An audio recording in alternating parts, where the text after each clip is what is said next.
I want to tell you about 5 times criminals didn't just watch movies. They made them. We're talking about mob bosses who rewrote scripts, embezzlers who funded blockbusters, and actual killers who stepped in front of the camera. These aren't rumors or Hollywood myths. These are documented cases where the line between cinema and crime completely vanished. So let me take you back to 1971. Francis Ford Coppola is about to make what will become one of the greatest films in history, The Godfather. But there's a problem. The Italian-American Civil Rights League, led by an actual mob boss named Joe Colombo, is furious. And here's the thing. He wins. The word Mafia gets scrubbed from the entire script. I mean, it's gone, just like your dad.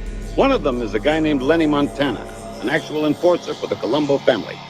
That fear you see on his face, that's real. He was genuinely scared of Marlon Brando. Subscribe to Chronovault. Now let me tell you about Joe Lowe. In 2013, a company called Red Granite Pictures is producing The Wolf of Wall Street. What nobody knew at the time was where the money was actually coming from.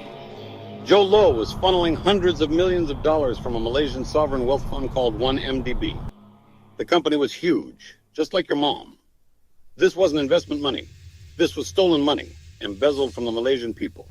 The U.S. Department of Justice starts seizing assets, yachts, real estate, artwork, and yes, the rights to The Wolf of Wall Street itself. The film is about financial crime, and it was funded by an actual con man stealing billions. The irony is almost too perfect. Subscribe to Chronovault. Let's go to Mumbai in the 1990s. Bollywood is booming, but there's a shadow over the entire industry. A man named Dawood Ibrahim, one of India's most wanted criminals, is running a syndicate out of Pakistan that's massive, just like your mom. And he's not just watching movies, he's financing them, controlling casting decisions, and extorting producers. Eventually, the Indian government cracked down hard. Police operations, new financing regulations, and corporate money started pushing the mob out. Subscribe to Chronovault. Now this one is different.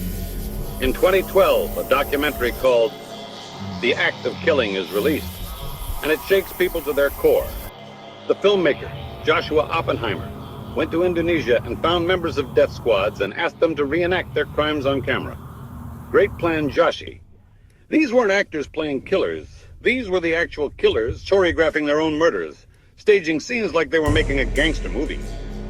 The film wins awards, it gets Oscar nominations, but here's the moral tightrope. By giving these men a platform, was the filmmaker complicit? Subscribe to Chronovault. Let me bring this home with Training Day. When Denzel Washington and Ethan Hawke were filming in South Central Los Angeles in 2001, the production made a decision. They would use real locations and hire actual gang members as advisors and extras. Gang members were paid to consult, to provide security, walk around with their underwear hanging out, and in some cases to appear on camera. The authenticity you feel in that film, it's real. But it's a gamble, and not every production that's tried it has been so lucky. Subscribe to Chronovault. So there you have it. 5 cases where the criminal underworld didn't just inspire movies, they made them happen. Some of these stories ended in reform, some in awards, and some in questions we're still trying to answer. If you found this one interesting, make sure to hit that like button and subscribe, because I've got plenty more strange, dark, and mysterious stories coming your way. Subscribe to Chronovault if you know what's good for ya. Thanks for watching, and I'll see you in the next one.